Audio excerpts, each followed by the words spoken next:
Agradezco muy sinceramente a la gentil invitación que me formulara la señora presidenta de la Suprema Corte del Ecuador para colaborar en este importante evento y que me permite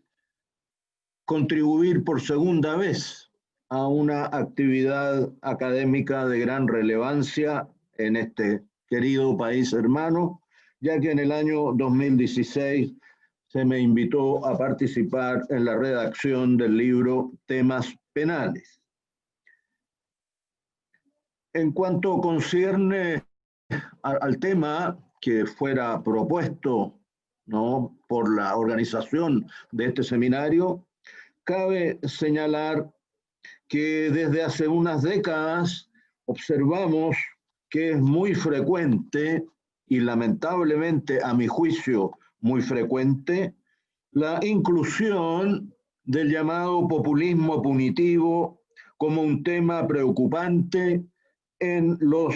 programas de actividades y foros de discusión sobre las disciplinas penales. Y digo lamentablemente, porque tal como están las cosas, la cuestión del populismo punitivo, que entre otros objetivos persigue un endurecimiento del derecho penal sustantivo, sobre todo de las penas, y una merma de las garantías procesales frente a determinados delitos y determinados responsables de ellos, ha logrado situarse en un lugar de privilegio en el ámbito de los debates socio-jurídico-políticos acerca no solo del rol y los fines de la pena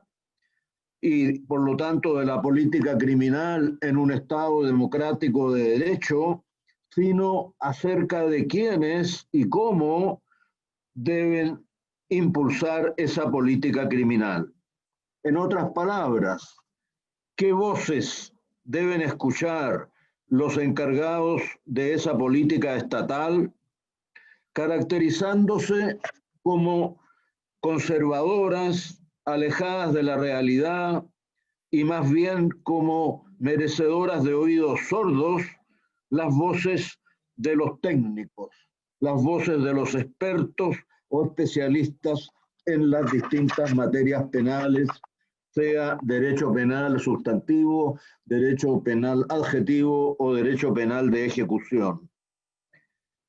Esta situación es propia de numerosos países, como lo pone de manifiesto la bibliografía existente, que, como señala la profesora española Mercedes García Arán, es prácticamente inabarcable esta bibliografía y describe como rasgos del fenómeno que en la década de los años 80 Garland denominara una nueva cultura del control, los siguientes rasgos: el recurso desmedido a un derecho penal cada vez más endurecido y más extenso como respuesta al sentimiento colectivo de inseguridad, el incremento de la criminalización de la delincuencia marginal, el adelantamiento del incremento, además de la intervención penal, el adelantamiento de la misma y de la intervención procesal a situaciones de mera sospecha, y especialmente la relativización de las garantías penales que dejan de ser exigibles con carácter universal para ser atribuidas solo a ciertos ciudadanos, a los llamados buenos ciudadanos, en la conocida construcción del derecho penal del enemigo. Bottoms, que ha estudiado estos temas, expone que el populismo punitivo se refiere al uso del derecho penal por los gobernantes cuando aparece guiado por tres asunciones. Primero, que mayores penas pueden reducir los delitos, que las penas ayudan a reforzar el consenso moral existente en la sociedad y que hay unas ganancias electorales producto de este uso del derecho penal. En cuanto a este último aspecto, politización y uso electoral de los temas referidos al delito y a la pena, nos dice Garland que quien quiera ganar unas elecciones debe elegir este tema para hacer campaña, porque de esa manera no va a ser considerado un político benévolo. Una profesora chilena, María Inés Horvitz, señala en un reciente comentario que el populismo punitivo es una fórmula fácil, meramente simbólica y que da puros réditos a quien la emplea. Y es utilizada por todos los sectores, de derecha, de izquierda, del medio, etcétera, incluyendo los movimientos feministas. No hay, desde este punto de vista, ninguna diferencia. La presión de estos movimientos ha sido más que evidente, no solo en Chile, sino que en muchos países, y ha influido decisivamente en la introducción de reformas al Código Penal chileno, en este caso, orientadas a lograr más derecho penal, pero un derecho penal más duro, ¿no?, en materia de ciertos delitos específicos, como podrían mencionarse algunas figuras de homicidio, algunas figuras delictivas de violencia intrafamiliar y sobre todo algunos de connotación sexual. En cuanto a ejemplos locales, podría yo mencionar los siguientes, representativos de la influencia que la denominada voz de la calle, esto es, el sentimiento popular de lo que debe ser la justicia penal, ejerce sobre el poder político encargado de diseñar la política criminal dentro de los límites del Estado democrático de derecho. El Código Penal chileno mantiene aún en estos tiempos la figura clásica del parricidio, ¿no?, que castiga con la más alta de las penas el homicidio de un pariente consanguíneo o del cónyuge. Figura esta que ha sido eliminada en la gran mayoría de las legislaciones, al menos como delito autónomo, no como delito independiente del homicidio. El legislador chileno agregó a los sujetos pasivos el conviviente o la conviviente, sea que tenga ese rol o ese carácter al momento de cometerse el delito o que lo haya tenido en el pasado. No contento con esto, el legislador, impulsado por un caso específico en que un joven dio muerte a su también joven polola. La polola en Chile es como una novia, ¿no?, con la que se tiene una relación sentimental, pero sin mayor compromiso ni mayores formalidades. Y entonces, impulsado por este caso, el legislador incorporó ahora al Código Penal a esta hipótesis del parricidio o femicidio, ¿no?, el hecho de que se dé muerte a una mujer en razón de tener o haber tenido con ella una relación de pareja de carácter sentimental o sexual. O sea, basta para configurar el delito matar a una mujer con la que se ha tenido esta relación sentimental o sexual, aun cuando no haya existido convivencia. Entonces, la pena que va desde 15 años y un día a cadena perpetua la puede recibir el varón que da muerte a una mujer con la que se ligó sentimentalmente y estuvo saliendo, por así decirlo,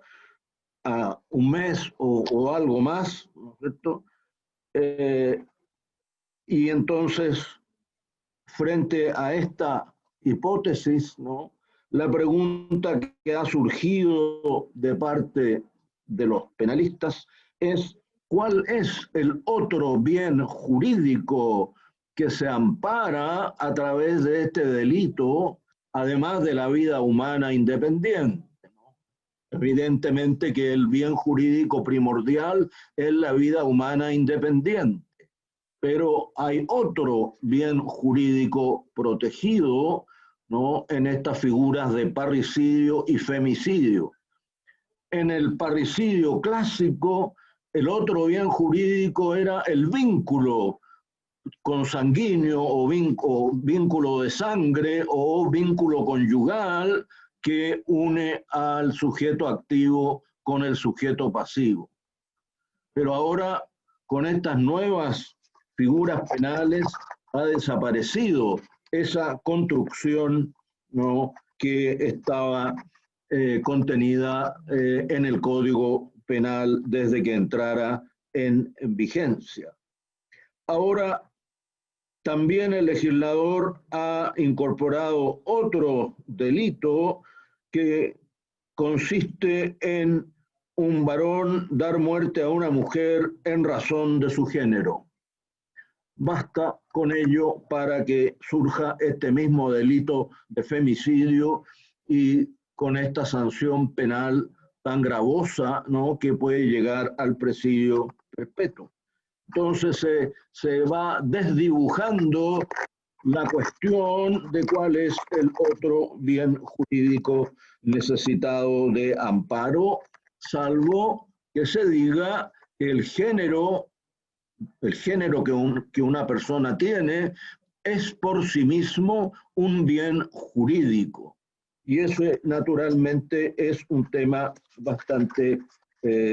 discutido. En este mes de agosto causó gran revuelo y agitación social potenciada diariamente por los medios televisivos el caso de un imputado por violación cuya víctima se suicidó y al que el juez de primera instancia no le decretó la prisión preventiva, sino le decretó otras medidas cautelares de menor intensidad. Frente a esta decisión, ¿no?, del juez de la primera instancia, ¿no?, surge una multitud enfurecida, ¿no?, que manifiesta su descontento por lo que estimó poco rigor penal mediante ataques a la casa del imputado y al edificio del tribunal, y también a través de amenazas al juez de la causa, amenazas a través de las redes sociales que todos sabemos hoy día que pueden causar daño de gran magnitud. El rechazo que la Corte Suprema de Justicia, la Asociación de Magistrados de Chile, los colegios de abogados y numerosos académicos hicieron valer frente a estos actos de intolerancia y de ataque a la independencia de los jueces, no tuvieron mayor difusión. Por lo menos no tuvieron la misma difusión que tuvo el escándalo, ¿no?, que generó a un cierto sector de la población la resolución del juez calificada de demasiado blanda. Como señala la académica española Elena Larrauri, la principal herramienta del populismo penal es el encarcelamiento. Y esta era la única alternativa aceptable para prácticamente la totalidad de los habitantes de la ciudad donde ocurrieron estos últimos hechos, a cuyo reclamo se unieron las opiniones de políticos, de simpatizantes, defensores de las víctimas, etcétera, etcétera, demandando un endurecimiento penal y entonces propiciando lo que se llama un uso demagógico del derecho penal, ya que esto de alguna manera ha rendido algunos frutos, ya que según he sido informado, se ha presentado o está por presentarse al Congreso una iniciativa de ley destinada a obtener que en ciertos delitos de connotación sexual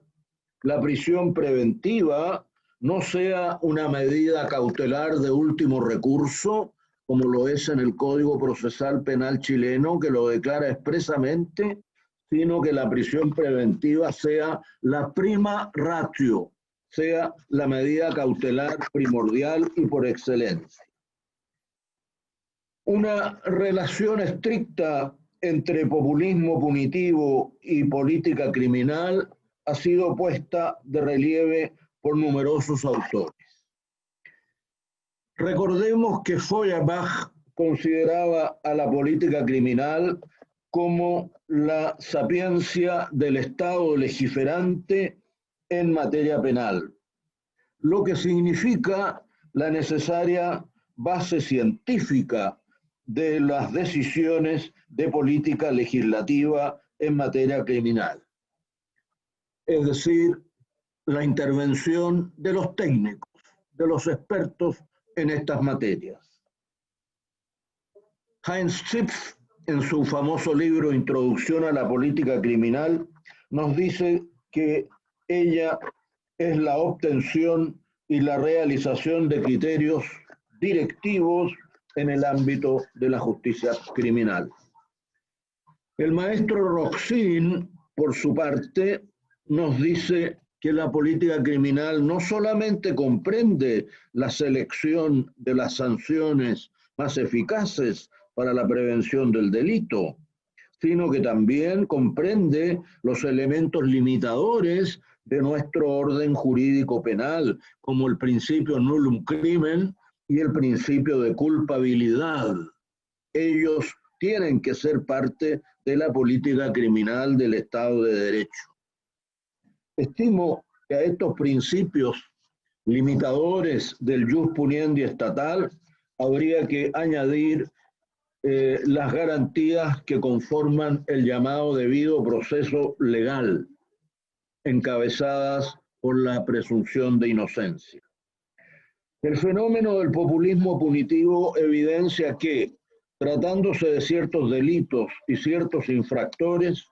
el legislador permite que su sabiduría, complementada por opiniones de asesores expertos en derecho y por una doctrina penal que tiene más de 200 años de antigüedad, sea sustituida por el sentido común, por el sano sentimiento de la comunidad, que insta con inusitada fuerza por un ordenamiento penal que se aleje de los postulados cardinales que lo caracterizan como un ordenamiento garantista, proporcionado y de extrema ratio. Muy acertada es la reflexión que hace el catedrático español José Luis Díez Ripollés, cuando nos dice las opiniones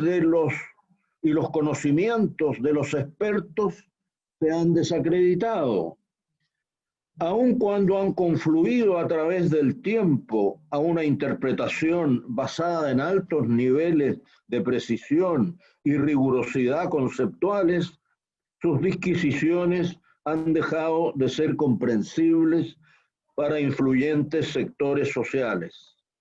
A su turno, nos dice, los jueces son vistos como un colectivo poco fiable, que con frecuencia adopta decisiones alejadas del sentido común y más favorables a los delincuentes que a las víctimas. La desconfianza hacia los órganos del sistema judicial se expresa de diversas maneras. Por ejemplo, en las llamadas detenciones ciudadanas, en las tentativas, ¿no es cierto?, de hacerse justicia de propia mano y de tratar de ajusticiar al sospechoso de un delito, ¿no es cierto?, antes de que sea entregado a los tribunales competentes. Asimismo, en las manifestaciones frente a los tribunales exigiendo determinadas resoluciones. Si bien el poder político recurre a los expertos para la adopción y contenido de decisiones legislativas penales, suele ocurrir que sus opiniones queden en el papel, queden escritas, por ejemplo, en proyectos de reforma penal que nunca ingresan a la discusión parlamentaria. Y se adoptan decisiones motivadas por el impacto social dotado de gran cobertura mediática, ocasionado por hechos determinados que han generado expectación social. Eso es lo que algunos llaman las leyes a golpe de suceso, es decir, las leyes que se dictan a golpe de los acontecimientos que van ocurriendo. A partir del anteproyecto de Código Penal, en el cual colaboré como corredactor del año 2005, se han presentado o se han elaborado por comisiones de expertos designados por el Poder Ejecutivo cinco proyectos de reforma íntegra del Código Penal chileno, parte general y parte especial. Sin embargo, ninguna de estas anteproyectos ha sido ingresado al Congreso. El legislador ha preferido la vía más fácil y rápida de utilizar leyes especiales, las llamadas leyes sectoriales, también en un lenguaje más común, leyes parche o leyes remiendo, ¿no?, que reforman de manera inorgánica el Código Penal en aquellos capítulos cuya reforma comúnmente dirigida a incrementar el rigor punitivo es exigida por un poderoso lobby político ciudadano que que tiene una sólida armadura mediática. Mi querido doctor, tenemos 10 minutos. Ya, lo anterior se ve corroborado por la práctica habitual de denominar a las leyes penales por el nombre de las víctimas. Tenemos una ley Emilia, una ley Gabriela y otras. Lo que a juicio de muchos, lo que hace es aumentar la victimización de esas desafortunadas víctimas, ¿no? Pero es una expresión, ¿no?, de este movimiento populista. El catedrático de Málaga, que ya recién cité, Díaz Ripollés, nos señala que la experiencia cotidiana del pueblo, su percepción inmediata de la realidad y los conflictos sociales han pasado a ser un factor de primera importancia a la hora de configurar las leyes penales y pugna por serlo también en la aplicación práctica. Lo novedoso no es que estos factores contribuyan a la creación y aplicación del derecho, algo que es legítimo, sino que se demanda ahora que estas exigencias del llamado derecho penal nuevo, ¿no?, o derecho penal más duro, se atiendan sin intermediarios, es decir, sin la interposición de expertos que valoren las consecuencias complejas que acarrean todas las decisiones que se tomen o adopten en la materia penal. Los portadores de estos nuevos conocimientos son la opinión pública creada por los medios de comunicación social, las víctimas o grupos de víctimas, en último caso, la sociedad, la comunidad en general. En otras palabras, los ciudadanos buscan participar activamente y haciendo oír su voz desde la calle con megáfono mediático en la configuración de la política criminal. Sobran los estudios, sobran los debates, Las asesorías de expertos están de más. La gente común sabe cuál es el problema y sabe cuál es la solución.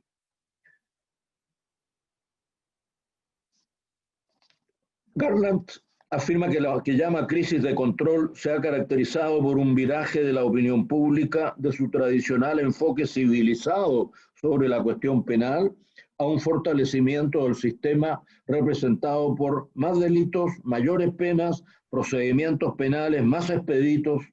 incidiendo ello en el riesgo de victimización interiorizado por los individuos y sobre todo la instrumentalización de los miedos, de las ansiedades y las pasiones de las personas mediante el protagonismo del delito y sus víctimas como factor determinante del ranking no solo de los medios de comunicación, sino de los rankings políticos, ya que sus miembros procuran demostrar que son los más duros frente al crimen. Termino esta exposición recordando al insigne milanés, a César Beccaria, que en su pequeño gran libro, publicado en 1764, nos dijo que falsas ideas de utilidad encubren no leyes preventivas, sino medrosas de los delitos, que nacen de la tumultuaria impresión de algunos hechos particulares. La tumultuaria impresión de algunos hechos particulares, no de la meditación considerada de inconvenientes y provechos de un decreto universal. El maestro, ¿no?, que puso, como sabemos, la primera piedra del llamado iluminismo penal, se refirió hace casi 300 años a lo que llamamos hoy día la legislación penal reactiva y efectista, que está diseñada para obtener una seguridad aparente como respuesta a una reacción airada de la sociedad. Se quiere presentar, así lo ha señalado también con énfasis el connotado profesor argentino Eugenio Raúl Zaffaroni, se quiere presentar una aparente solución a los problemas por el legislador que a través de estas leyes penales promete efectividad, pero no la consigue. De manera que hace ya, como digo, casi 300 años fue denunciado este derecho penal simbólico tan en boga en nuestros tiempos. Muchísimas gracias.